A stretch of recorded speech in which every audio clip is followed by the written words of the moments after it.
What's up, everybody? Welcome to another episode of Nights at the Round Table. Today, we're going to talk about letting go. That age-old question of what is in our life that we don't want to hold on to anymore, especially going into this new year. We talk about unforgiveness. We talk about relationships. We talk about toxic people. We talk about all these things that may be in your life that's holding you back that you need to let go of. We're so grateful that you guys are here with us for season 6. We hope you guys enjoy this. Here is Nights at the Round Table. And welcome to another episode of Nights at the Round Table. Tis your boy, MANWELL'S. And we're back for season 6. Season 6. I'm feeling good about this, guys. You didn't introduce us. Nobody to knows my who left. we are. If you don't know who you are right now, I'm really upset about this. Y'all go back, catch up. To my left, I have the queen. Hello. Hey, Angela everyone. Johnson. To the right, I have the homie, Be Real. Yes. And you'll be hearing this in the new year, 2021. What up? 2021. How's it feeling, 2021? How are your guys doing? 2021. Let's have some fun. I know, people are ready. Yeah, we're going to make the best of this year. I mean, this last year, we'll probably talk about it some more. But when you think about coming out of this sort of type of year, Yeah. everyone's just like, oh, we're ready to party. Full turn. We're ready. Unfortunately, we're still going to be in lockdown, though. I know. Not the whole year. Hopefully. I mean, it's somewhat. Yeah. I'm somewhat hopeful, optimistic with vaccines and everything. God, something got to happen, right? I just heard today that the vaccines won't get to like regular people until like the end of summer because it's only like frontline medical people that get the vaccine. Is that true? And old people. Well, I think there's that might be with just Pfizer right now. And again, we're kind of dating ourselves talking about this vaccine talk because a lot could happen since now and when this airs. Oh, shoot. All right. Yeah, very much so. I don't know. What could happen? Remember coronavirus, you guys? Oh, man. Okay, let's talk about this wine for a second. Oh, God, what are we doing? Tonight we have Coppola Diamond Collection Chardonnay. This was a gift from my mom. She sent us a bunch of wine in the mail because she loves me. So, this is Chardonnay. I'm not a huge Chardonnay fan. My mom loves Chardonnay. Mm-hmm. Dramatic style, vibrant packaging, and fruit forward. Smooth wines are the signatures of Francis Coppola Diamond Collection, and then a bunch of other words. I'm with it. Cheers. Cheers. To the new year. Francis Ford Coppola. That's a Kanye bar. Okay. I'm with it. Hey, so today we put out something on the gram asking people, what are you letting go of From 2020. from 2020? Or what did you let go of from 2020? And looking forward to for 2021. Mm-hmm. I got some good stuff. I bet you mine are better.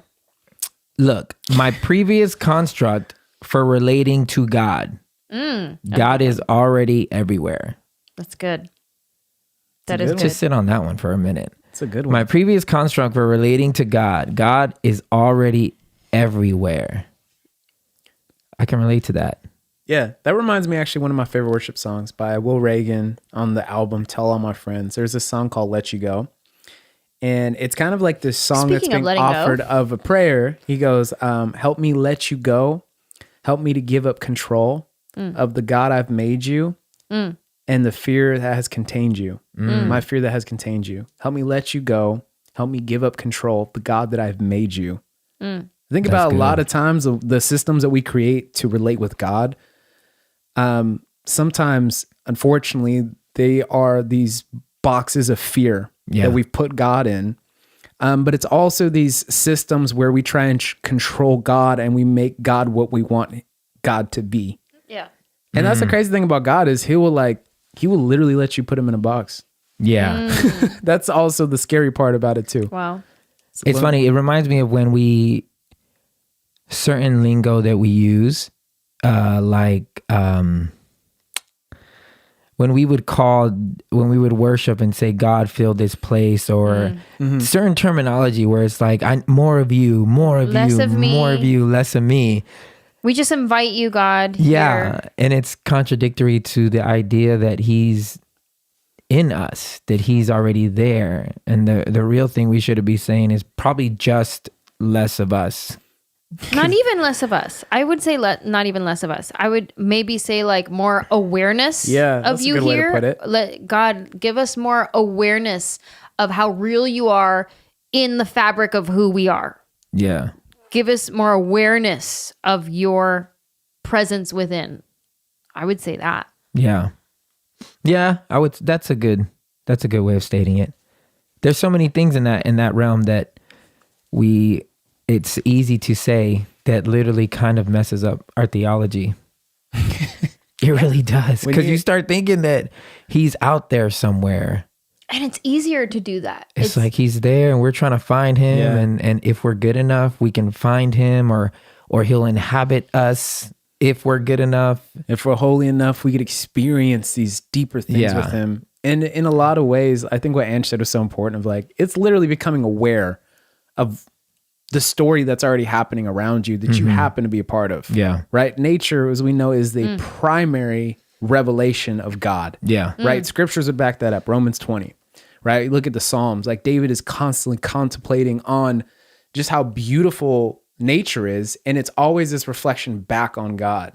Right? When you talk about when Jesus and so many of his teachings, he's like pointing at things that aren't like man-made. Yeah. He's pointing at the fig tree. He's saying, look at the sky. Wow. He's like saying all the signs. Like everywhere around us is God. God is in all of it. Yeah. Not saying that the plants are God, but again, he's in all things. So even when he was saying God is everywhere, that's like, dude, that's so good. That's really good. What does Richard Rohr say? Not pantheism, but panentheism. Where Yeah. like God, not all things are God, but God is in all things. Right. And it was crazy. There's this one thing he talked about, man, I wish I have remembered it because now I'm going to butcher it. But if you were to break down all of human history into a calendar year, okay, like plants, animals, or no, just like plants and just life forms like that, on a calendar form would come out somewhere around April, right? That's when they were birthed into the world. Mammals don't come until September, I believe. Wow. And humans aren't made until the last 3 minutes of December 31st. When you think about how long the universe has been here. And in the last 10 milliseconds of December 31st, the Bible is written. So nature is the primary revelation of who God is in the universe. And so many people will point at scripture. Scripture hasn't even been around as long as nature and these plants and these animals. Jesus. Right? We're 3 minutes old. Right. Know your place. And God is like, wow, like Whoa. there was a whole calendar year of me to explore in everywhere. That is incredible. Right? Isn't that wild? Like visually, that is like so cool. Like for our new house that by the time this comes out, we'll know if we for sure got it or not. But we're going to remodel and do construction and stuff. And we have 3 beautiful trees in the backyard that have to get cut down. And I'm already like anxiety about it a little bit because, you know, I love my trees. Yeah. And I'm like, oh man, this one big tree, especially like right in the middle, and it's huge and it just says so much, just like how long it must have been here and like all that stuff and just the earth and God's creation. And I was already like, oh man, I don't want to cut the tree. But I mean, I get it. You gotta do what you gotta do. That was a really good one, man. Here's another one. Things I can't control. Letting go. I got a lot of those too. Things I can't control. Letting go of control. And I feel like I am also on that one, which I can get into later, but no, get into it now. We just read it. Okay, so letting go of control. I have one friend who I've talked to before, and she's like, I'm very controlling. Like, that's why I have so much anxiety because I need to control everything. And I would be like, dang, that sucks. Like, just learn to let go. But then when we started our moving process, I was realizing how much I rely on control of situations and control of things. And when control is taken from me, I also get anxiety and I get in a bad mood and I want to just like plant my feet in the ground and just like, nope, no change. I'm not up for anything. Like I can't control anything, but then I'm staying put right here. And I really feel like in this next year, the idea of letting go of control is something I hope to embody. Yeah, I'm with you. I think I've let go of control a while ago, but You could do it a little bit more. I can. Yeah. Do I try to control some stuff?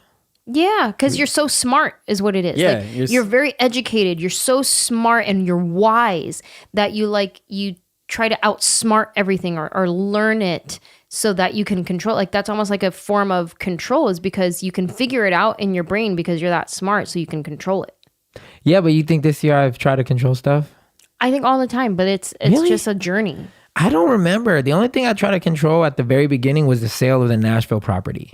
And then once I realized I couldn't do it, I was like, man, this year is going to be one of those years where I can't do anything. I'm not going to be able to. And I remember telling you that. I was like, man, I had all these plans, all these goals for 2020. I was going to flip houses. It was going to be an amazing year. We sold houses so that I can flip houses. And then I ended up in a place where I couldn't do anything, literally sidelined. And that's when I was like, control is an illusion. I don't have any control of any of this. And I just gave up like at the beginning of the pandemic. I gave up because I knew, I was like, it's going to be futile for me to be able to control stuff. Even with this house stuff that we're dealing with, you know, the selling of the house, the buying of the new house. It's like, man, all these things are so out of our control. I think control is a form of protection. Yeah, absolutely. Just protecting yourself, your emotions, your ego, just safety in general. And I think that is something to be said for, like, babe, how you like outsmart things, like how you figure them out and you do your research and all of that. Because if you can know it, then you're in control of what happens next. And it's a form of protecting us and protecting our finances and protecting our livelihood. Well, our health. my studious nature and learning is not me trying to control something. It's me trying to hedge my bets. So within every move that somebody will make in life, and anyone listening, you know this, whether it's getting into a relationship, whether it's a business move, buying a house, getting a new job, there's risk involved with everything. So the way to mitigate your risk is to understand the situation to your best ability, meaning understand who you're getting involved with, understand what the job is expecting of you, understand what investment, the best that you can, and still understanding that nothing is 100%, nothing in this life. So me being studious is just me doing my part. It's kind of like my motto that I've always said, I'll do the possible, God will do the impossible. Meaning when I did the Nashville thing, I studied up. I made sure I got all my accountability people. Is this a good move? Is this a good buy? Is this a good sell? Boom, boom, boom. Everything lined up. At the beginning of the year, I was a freaking genius. I'm about to make 40 grand in 6 months off of doing nothing. And then, you know, Corona. The pandemic hits, which then is like, oh, it didn't matter how much I planned. And all the people said it was a good idea, good move, good on you. None of us saw it coming. So I don't like my nature of being like trying to know as much as I can is definitely not me trying to control. It's just me being able to relinquish control if the stuff doesn't go as I planned, because I can look at myself and be like, bruh, you did everything you possibly could to make the wisest decision. If it didn't work out, it's freaking because it's completely out of your hands, which that gives me more peace. Now, the things I do try to control would be situations that I'm in with my stomach. I do be trying to control that. So Dude, I'll admit to that. I'll say a quick note just to add on, because I'm in the same place as you, Ange. Like, that's the biggest thing for me is control. But I realized really this year, like, God really like had to break me, because I felt like Corona, for the most part, like the lockdown just really, at the beginning of it, it just felt like my hands were tied. So it's like I couldn't make anything happen. Like, there's no magic coming from these hands anymore, right? You're just like, there's no magic. No more. Yeah. No web. No, I don't have my powers. Where did they go? And so it really put me back in this place of like, do I actually trust God or not? Do I actually have faith or not? Am I actually living this thing that I'm supposed to be living by faith? Am I actually living it by faith? Because the way that I'm responding to now with what quote my hands being tied is just proof at the end of the day I just don't trust God with my life. And that's like one of those honest questions for me that I've had to answer this year. And I'm starting to get to the place where I actually do trust God a lot more. But like really at the beginning of the year, as much as I said I trusted God, I really wasn't walking by faith at all. And so giving up controls helped me to see that this is actually lack of me living by faith. That's really what it is for me. Yeah, shit or get off the pot when it comes to faith. That's how I feel. Sure. Shit or get off the pot. You either believe it or you don't. I have a couple good ones too. People who serve no purpose and negativity. Ooh, that's This hardcore. one says tradition. It's time to recreate what works for us in freedom instead of guilt and obligation. Ooh, did you ask her what she meant by that? Do you think she means religion? I'm just going through these right now. I mean, it could be religion. Or I just could tradition. definitely apply that to religion. But even like, if anything, that's what this year taught us. Like we have traditions that we do every holiday that we're not doing this year. Yeah. Because of COVID. And we thought about making it work. And, you know, Manny and I were still going to drive up to the Bay, and Kenny and Theo were going to drive up to the Bay, and my brother Mitchell was going to drive up to the Bay. And then we're like, actually, it's not worth it for us and for my mom who has asthma. And like, I'll FaceTime you, Mom. Let's wait until it's safer. You know, like that's just what we felt comfortable with. And so it's like new traditions that are going to be made. And so that could be applied to anything in life, but I definitely for sure see that within religion. That's for sure. So she said, let go of tradition. So is there a tradition that we currently have going that we want to let go? I like religiously. No, just period. Like if there is a tradition. I actually enjoy traditions, like family traditions. I enjoy that kind of stuff. So I don't have anything that I personally would want to let go of traditionally. And I have no traditions. Yeah. Except for watching as many Christmas movies as I Hallmark can. movies. Yeah. Yes. That's the only tradition I have. That's whack. Yeah, it's interesting because like I know Maddie and I were now at this point in time 4 years being married, which is pretty spectacular for us. Damn, that went fast. And I think too for us, it's like all of us come from different families. She had like Christmas traditions, Thanksgiving traditions, meals, things they said, games they play, and then my family, and then you know obviously family split sometimes. Then there's new traditions being made. There's constantly new traditions being made all the time. Yeah, you're right. So it's like even in us, we're still in this place of like, what's our tradition as you and me, as Brandon and Maddie Smith? What's our traditions? What do we bring from our families? What do we carry on? What stops the last time we were separated from each other? So I think we're always in this process of making new traditions, whether you realize it or not. Yeah. I think what happens is our awareness of the old traditions that aren't working.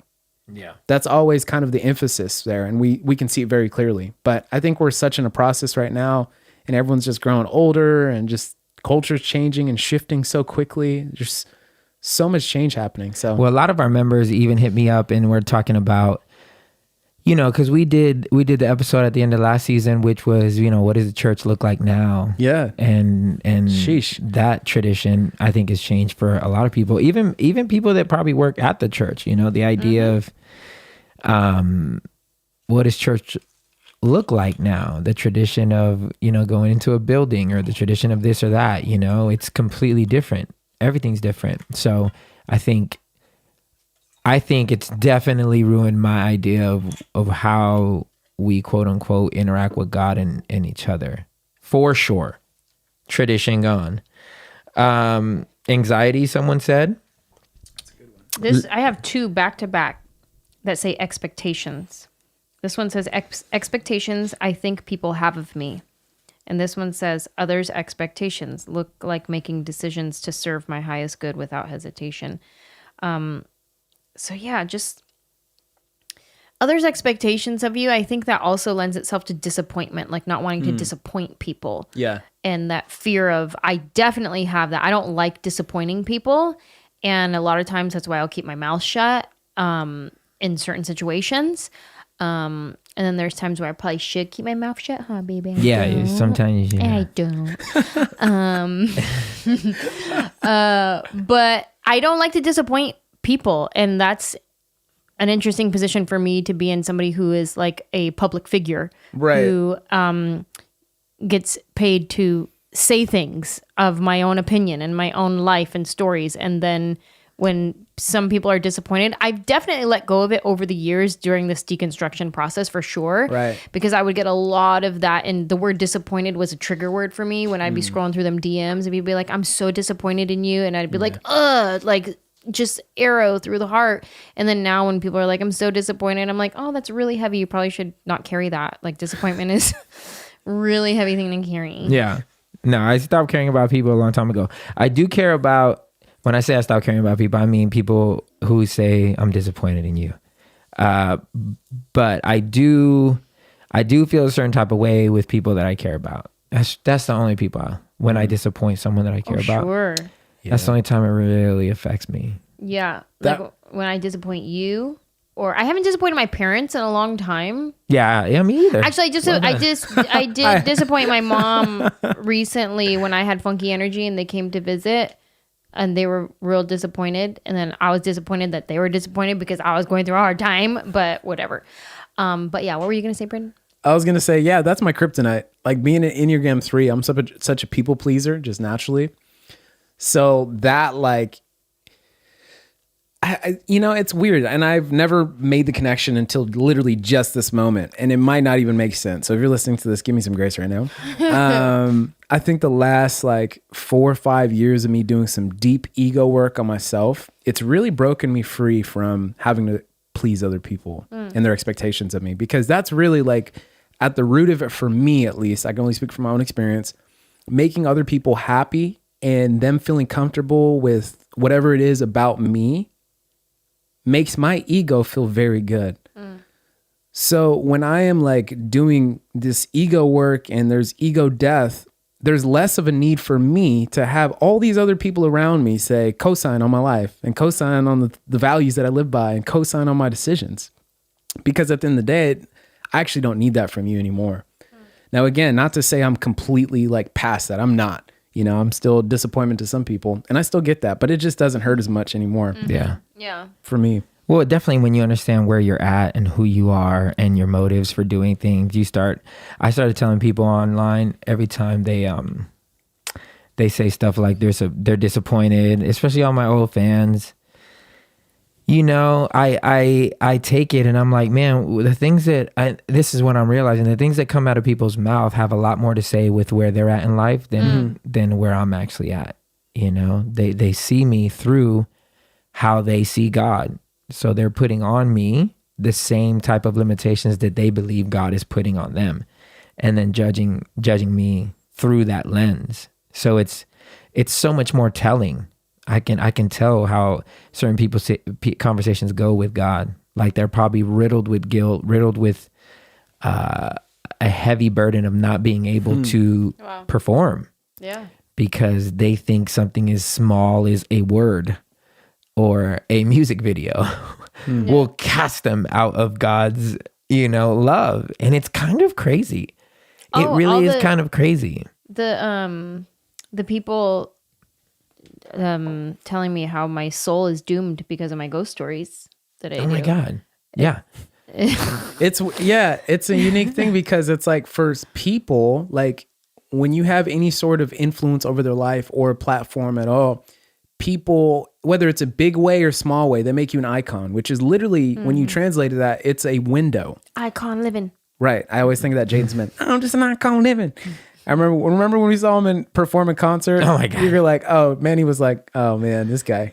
I mean, it was just really loud. It was. He was screaming. There was just nothing. He was just so hyped. Anyways. And I get it. Yeah. His dad was there. He's probably so amped. Yeah. Anyway, so these icons are windows through which people are viewing God. Mm-hmm. Ooh. So it's like when that window all of a sudden now reveals, one, that you might have a tarnished view of who God is beyond that window. And then two, that you actually need to let go of that window. That's tough because no one likes to see their heroes in their eyes become villains. Yes. No one likes to see an icon that's like tarnished in their eyes. Yeah. Yo, I was reading the book, Great Themes of Scripture right? Yeah. Richard Rohr. It's Richard Rohr, right? Yeah. That is Richard Rory. Rohr. This is Rory. And he was talking, and this really opened my eyes up to why these people are reacting this way. So he used this term mimetic. We are mimetic type people, which is we like to imitate.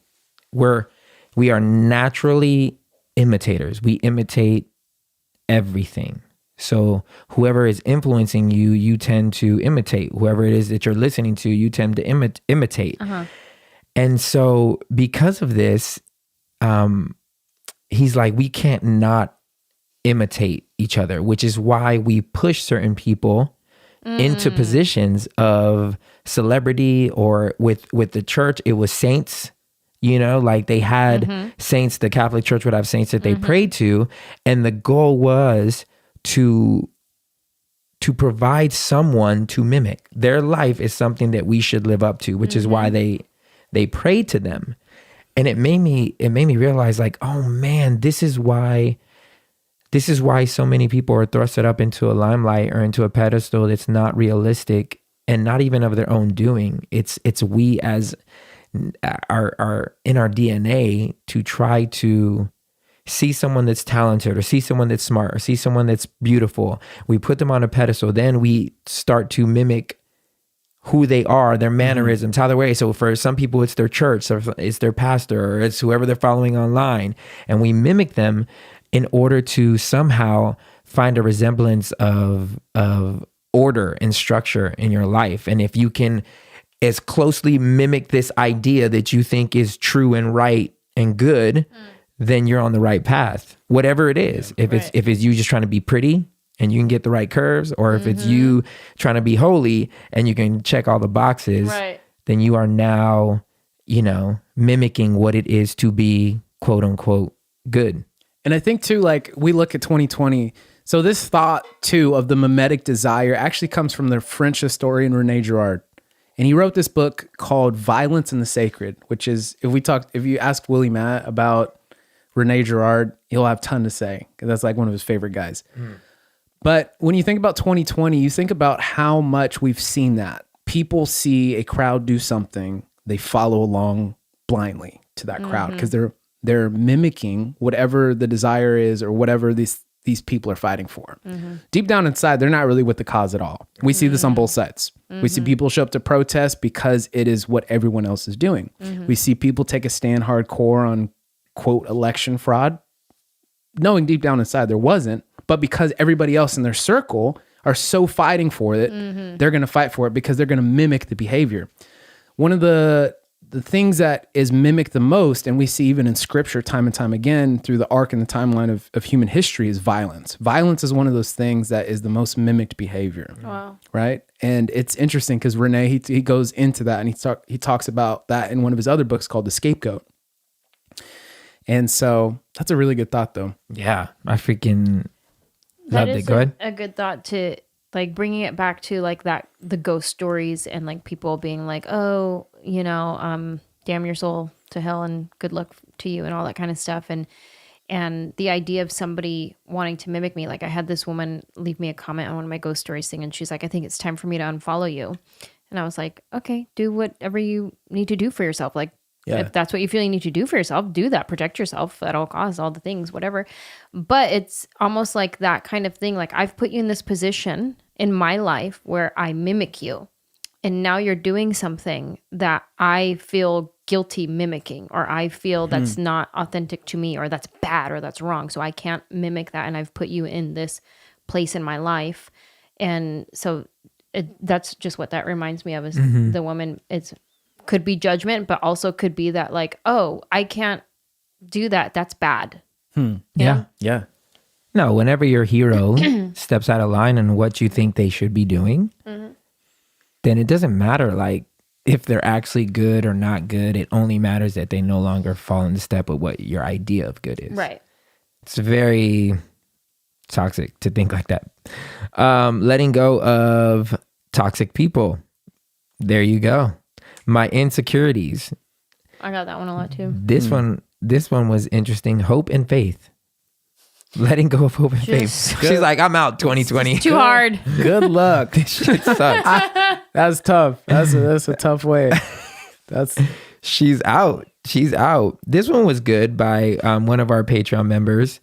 The shoulds of 2020. What's that mean? The should have. So I should have did this, should have did that. That's good. Mm-hmm. I've been seeing a lot of memes lately go around from people being like, one was like, don't let anybody bullying you into end 2020 with a bang or end 2020 strong. Yeah. They're like, don't let anybody bully you into that. Just finishing is good enough. Like Sure. you made it to the end. And that's an interesting thought. Like, I think sometimes we want to be like encouraging to people and like, come on, like, let's, finish strong. Like, that's what we always say, like, finish strong. And then sometimes it's like, this was a hard year, so just finish. Yeah. Just show up. Don't give up. Just be here. Yeah. Yeah. So like the should have, I get that on one end, and on the opposite end, I disagree with it because it has everything to do with the context that you're in. So if you're not doing your best right now to live and become the most whole best version of yourself, then you're not doing something you should be doing. Right. Yeah. Now, if you're not, and you're taking the easy way out, you're taking shortcuts, you're always, you're not working towards something, then that's a completely different context. Sure. Yeah. So I think it has everything to do with where you're at. Like, I think if you're putting pressure on yourself to be more than what you just are, then that's probably very unhealthy. And that's going to put a burden on you that you don't need to live with. But I think if there's nothing that you're moving forward towards or progressing towards, and again, I'm not talking about just material things like, yo, go get your bread if you're not getting this money, Yeah. But like, if you're not becoming a more free version of yourself, then you should be doing that. Yeah. Yeah. It's funny because I did a Mind of Manny video about things that I should have done.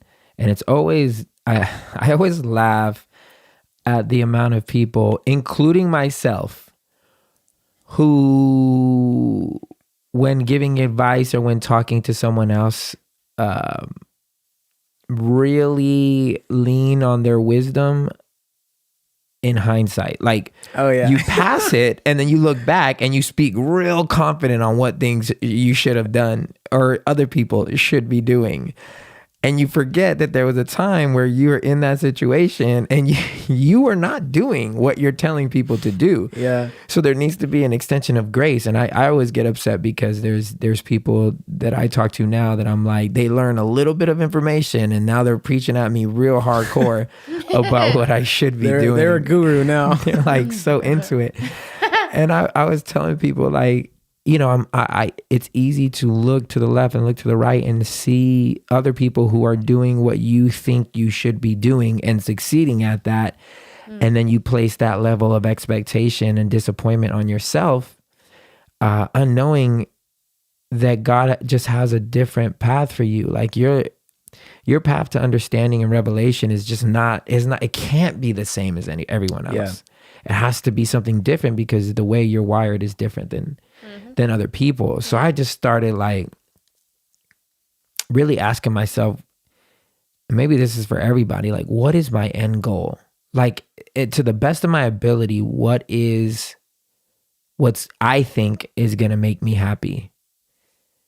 And once I can figure out that end goal, then I work backwards. Because part of me was getting envious because I'm like, man, this guy got way more money than me. But how much money do I really think that I need? You know what I'm saying? Like for the life that I want to lead. $3 billion. I'm not mad, but I'm like, damn, this guy got $75 million. But do I need, like, at some point, will I just start acting reckless with 75 mil? Like, what do I really need? Like, I kind of feel like I can get through life with 10 mil and be happy.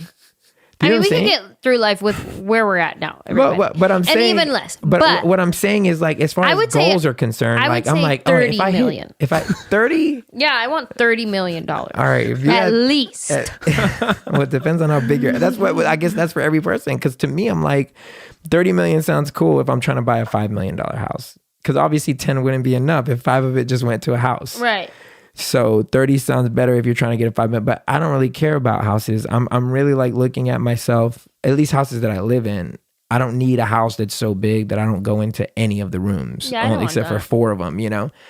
But I'm realizing that I'm narrowing down my life onto what is actually going to make me happy. And I know it's spending time with you guys, friendships, and not having to worry about working. My cars, just my collection. And I'm not even talking about 50. I don't want like a Jay Leno garage because that's too many. I want to be able to drive them. And then just being able to travel. Like that's it. At least as I'm looking back in my 40 years of living, these are the things that have made me the happiest. Like the memories that have stuck with me.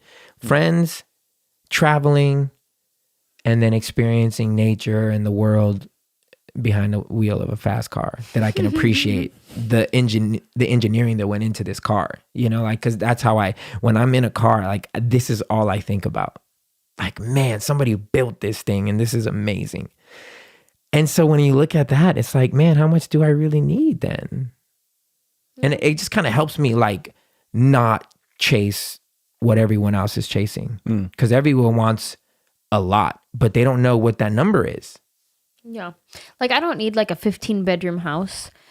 I love to entertain. I love to host. So when I had my little condo in North Hollywood, I squished 30 people in that house for Thanksgiving. And we made it happen and I loved it.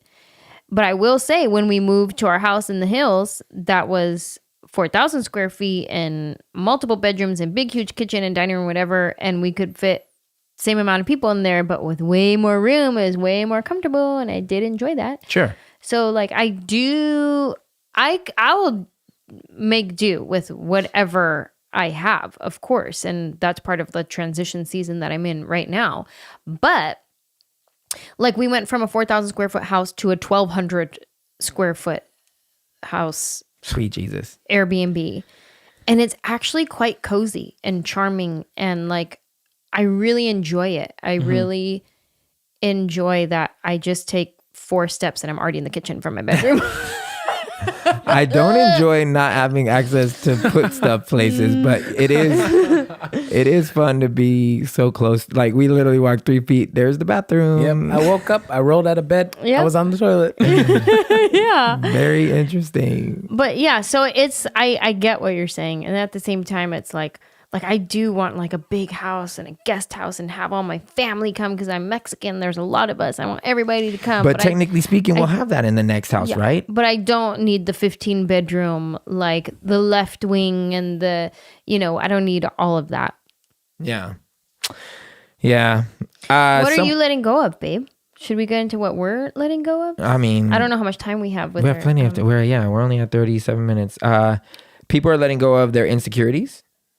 That's good. Which is good, because I remember Penelope was telling me a story about she was at work and there was this lady that was really pretty, and should you have said a friend told me?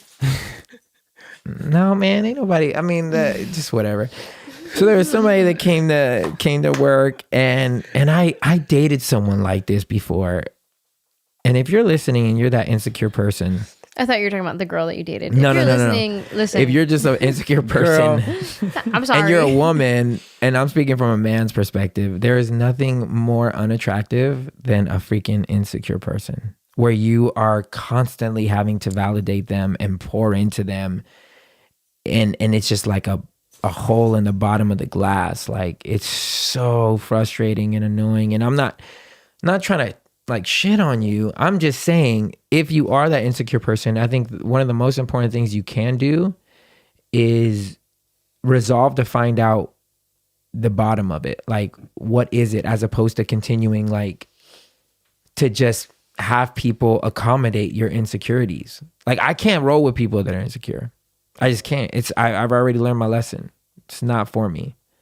And when I was dating that chick that was insecure, I mean, it's draining. It was just like, I complimented her so much, and she just wouldn't even, it did nothing for her. No. I'm like, you have to go get your life right, and I'm out. But if you are the insecure person, like, there's a moment in your life where you have to look at yourself in the mirror and be like, I love what I see. Because if you're not happy with what you have at this moment, you're never going to be happy.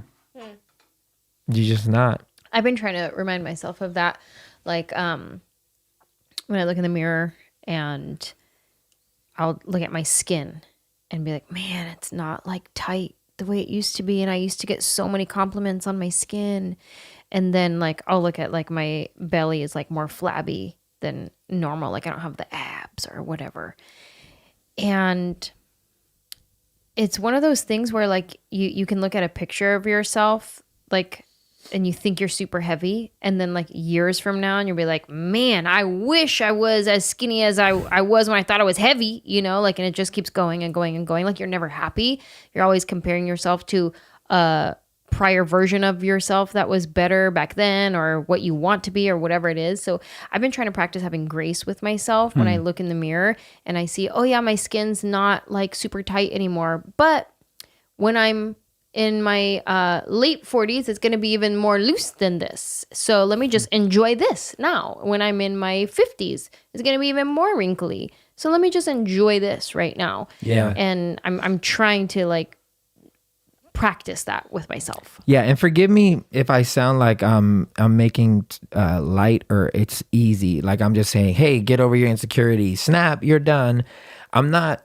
I'm just kind of like a no bullshitter, and I'm like cutting through all the fluff talk of like, I understand you have gone through things. There's stuff that has caused the insecurities. Like I get all of us have crazy insecurities, but at the end of the day, the only thing that you can do is love yourself for what it is that you are. Scars, bruises, weight, not weight, like love yourself where you're at, understanding that if you can't or if you won't, there's never going to be a time that you're going to be happy, because there's always going to be something that's imperfect. There's always going to be something to be insecure about. So I'm just trying to cut through the BS and go straight to the love yourself. I promise you it's worth it, and you're worth it. You know. Why does that sound like a DJ Khaled song? You're worth Another it. one. I love you. I love you. Body, you're amazing. You're the best. Let me change angles. Another one. Somebody said unforgiveness, letting go. This is good because it's so toxic to hold on to unforgiveness. I get it. People like to be right. I think unforgiveness, the basis of unforgiveness is pride. And you probably never heard that. Some people think it would be hurt, but it's not hurt. I think it's pride when you don't want to forgive someone, because what you are doing is you're saying that you are at a moral level that is above the other person and that you have never hurt anyone else before. That's what you're saying when you won't forgive someone. And you know what pride gets you? Loneliness. 100%, because it's not realistic. I look at people and I'm like, man, you don't want to forgive. So you've never done anything to hurt someone? And then your first thing you're going to do when you're touchy like that is you're going to be like, yeah, but I didn't do what this person did. So you compare the action, but the action is not what you should compare. You should be comparing. You should be comparing the result of that action, because your lesser grievance could have hurt that person as much as whoever hurt you. You don't know the level in which you hurt someone. That's true. So to pretend that you have not hurt someone or that you're not going to hurt someone in the future is a prideful thing, that you feel that you have a moral high ground to sit in judgment on somebody and say, you hurt me, so now I'm allowed to not forgive you. And if you're a believer, there's no other way to like cut around the scripture of, if you can't forgive, God cannot forgive you. That's just like how he rolls. It's like, how do you expect God to forgive you if you are holding unforgiveness over somebody that he loves? Yeah. I don't know. Yeah. Like, even how can you claim to love an invisible God if you can't love someone that you can't see? Yeah. Yeah. You know, Shoots. like, ouch. I don't want to hear that. Let's get to the next one. Unforgiveness. Being comfortable. Someone said mobile distractions. Queen. Let's talk about comforts. Yeah. What do you want to talk about comfort? What I'm letting go of, one, control, sure. But something that I realized as we were moving is I am letting go of my comfort spaces, of my comfort zone, of all the things that make me comfortable, because I'm a creature of comfort. I love to be comfortable. I dress for comfort. I will always choose jeans and tennies over heels and a dress. If somebody's like, pick what you want to wear, it's never going to be a dress. I pay extra to travel in comfort. You know, like I love to be comfortable. When we go for a drive places, which car do you want to take? My car, because my car is comfortable. Your car is a sports car. It's lower. I got to get in, and I have to bend real low to get in. And when you sit, it's like the seats are like sports car seats and all the things, and it's like bumpier because it's like a sports car. So no, my car, because it's comfortable. Everything about my life, I cater to comfort. I love my robes. I always wear my robe. I love my own bed. I love my living room. I love my bathroom. Like, I'm very comfortable. And in this process of moving, I realized I'm letting go of all my comfort zones, because I didn't move from this house to this house. I moved out of this house and went into an Airbnb, and I'm in transition. I'm living out of a suitcase. And then when we move into our next house, we're still going to be living out of a suitcase because it's going to get remodeled. So we can't fully unpack because they're about to tear down all the walls and everything. Yeah. So it's like, I can't even get comfortable in that. And then when we go to Nashville, we live in a studio apartment in Nashville because we're renting out our house. So I'm still kind of living out of a suitcase, and we're sharing a room. And if he wants to watch his shows, but I'm not trying to watch the shows, and one of us got to put on headphones, and it's like, that's not too comfortable. And I am like, wow, God, I am surrendering all of my comfort zones, all of my comfort. And I'm a creature of comfort. So this is like a big surrender for me. And I just imagine okay, if I'm surrendering something that is so important to me, I can only imagine what you're going to do in this next season in my life. I can only imagine what adventure is going to come because I was willing to let go of my comfort. I can only imagine what's going to happen in my creativity because I'm not sitting in my comfortable house overlooking the city anymore. I'm in this little tiny space, and it's causing me to rethink some things. So I can only imagine what's going to happen with my art, my craft, my creativity, my ideas, my resources, and my productivity, to be honest. So comfort is my main thing that I am letting go of. Not to say I'm not going to have comfortable days or moments or seasons or whatever, but comfort is something that I'm letting go of this year. What am I letting go of?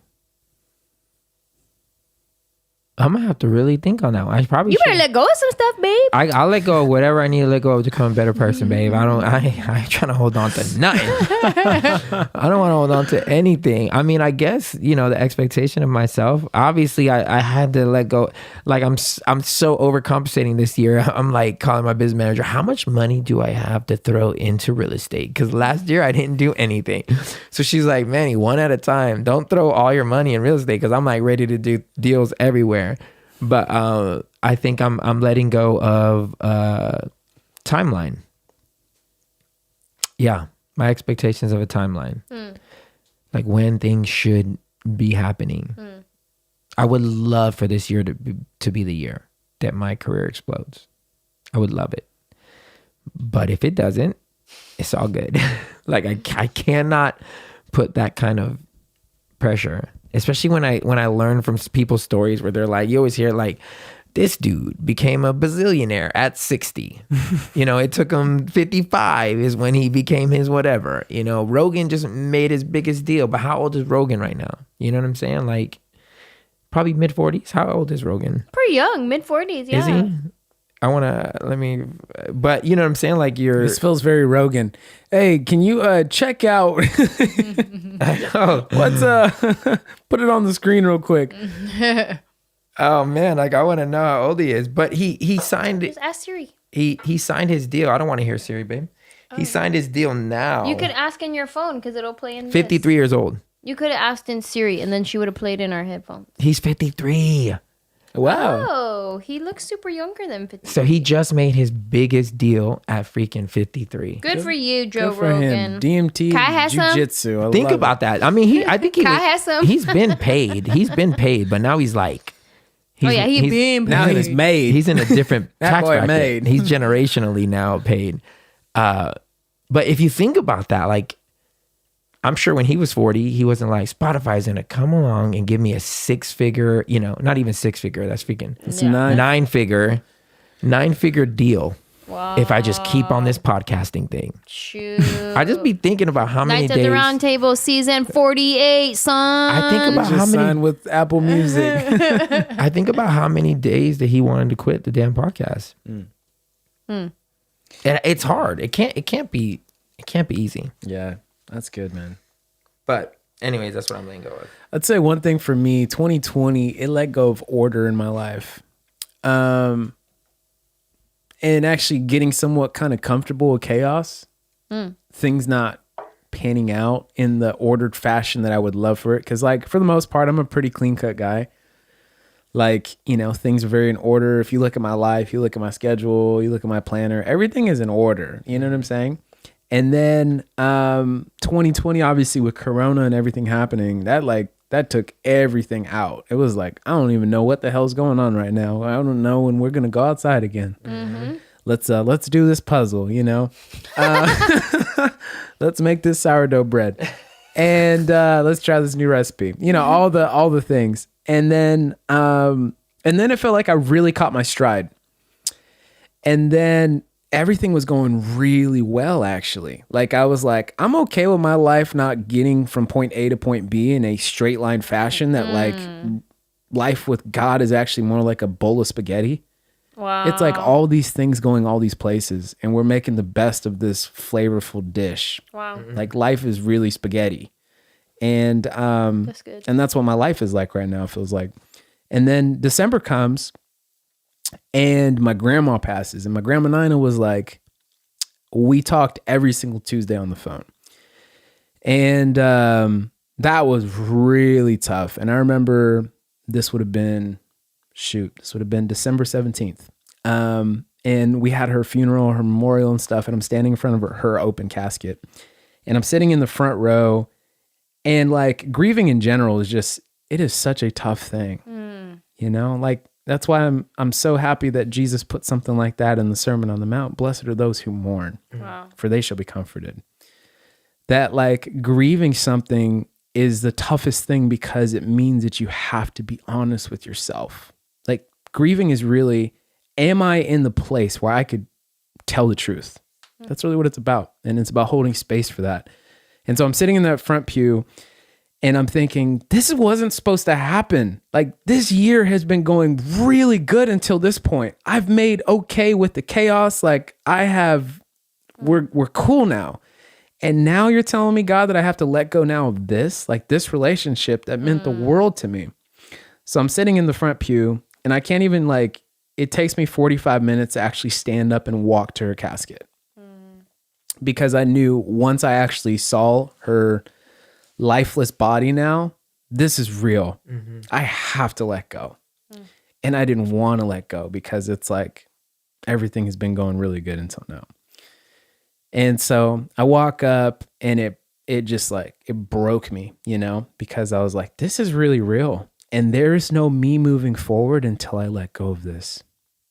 And that dawned on me so bad that I was like, as much as I would love to hold on to everything that we have been, I can't hold on to the old, because if I hold on here and if I don't let go, I cannot welcome the new. Wow. Right? This is what Jesus talks about in Matthew 24, right? He leaves the temple. The disciples try and point Jesus' attention back on the temple. And then he goes into all these end time prophecies, and he's like, hey, the sun is going to not shine anymore. It's going to look like blood red. There's going to be wars and rumors of wars and earthquakes. And everyone always talks about this, like the apocalypse now, of like, oh my God, the world's ending, a pandemic, microchips and vaccines and all sorts of stuff. But Jesus is really talking about, he's like, look, there's this part in verse 3 when Thomas says, hey, what's going to be the sign of Jesus of your coming and of the end of the world? Like there was this like clear juxtaposition of these phrases.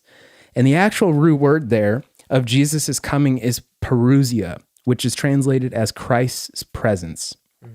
So what he's essentially saying is when the presence of Christ comes, it's the end of the world as you know it. So unless you are truly willing to let go of this world as you have known it, you cannot welcome the new. You cannot welcome the presence of Christ and what he wants to do in your life today. Shoot. And that's the toughest thing for me is like I was standing there and I'm looking at my grandma and I'm looking at everything that I've known up until this point, this personally constructed world that I've made for myself, that I find comfort in, that I find peace in and security in, and thinking, I don't want to let go of that, God. And it was just this pressing on my heart, knowing that like, Brandon, until you let go of this world, you won't experience the new sweet presence of what I want to be in your life. Shoot. And that's like, and for me, it's the order of that. Like letting go of order, being okay with the spaghetti, letting go of the world as I have known it so I can welcome the presence of what God wants to do in my life here in this year. Wow. So, yeah, man. I love that. That's good. Man, getting used to letting go. Kind of feel like that needs to be on a t-shirt or something, or at least somewhere in your house to remind you to get used to letting go. What do you need to let go of today? Maybe make that like an affirmation, a daily affirmation. What do I need to let go of today? Yeah. I'm so grateful. This was a good talk. Thanks for everybody who wrote in. We didn't use your names or anything. So, but if you heard your statement, you'll know that anytime we ask you to write in, that we will actually consider it and use it. And even more so, the Patreon fam has been growing, and I'm super grateful for them. All of you guys who continue. If you don't know, if you're listening to this or haven't caught any of the last season's episode, we started a Patreon, which is basically just a monthly support system that helps us keep this thing going. And if we get enough money, we'll be able to actually hire staff, a crew, and make this a lot easier. Because right now this is a production crew of one, and it's quite difficult for me to do it. But for every person, I had one girl hit me up today, and she's been following us on. She's come to our shows. I met her at your show. I forgot where, and I always talk with her on Instagram. Anytime she messages, I always make sure to respond. And she was like, you know what? I got tired of taking from you and your wife so much, because you guys inspired me and blessed me so much that it's about time that I gave back. Aww. And because I was like, man, I'm so grateful. Thank you for, whatever. And she's like, thank me. I've been taking for years. Like, now it's finally time for me to give back. And it like really blessed me, because I'm like, I didn't even know we were affecting you that way. There's some validation there. Yeah. That we're actually doing something effective. So thank you, Patreon. If there's going to be a link, if you're watching this on YouTube, or even if you're listening on any of the streaming, you'll have a link in the description. But it's patreon.com/NATRT. So thank you, future joiners. Thank you for those who are here. We love you guys so much. This has been a great conversation. And here's to 2021. Yeah. We pray that you guys find a seat at the table. But if you don't, you are always welcome at ours. Cheers. Cheers.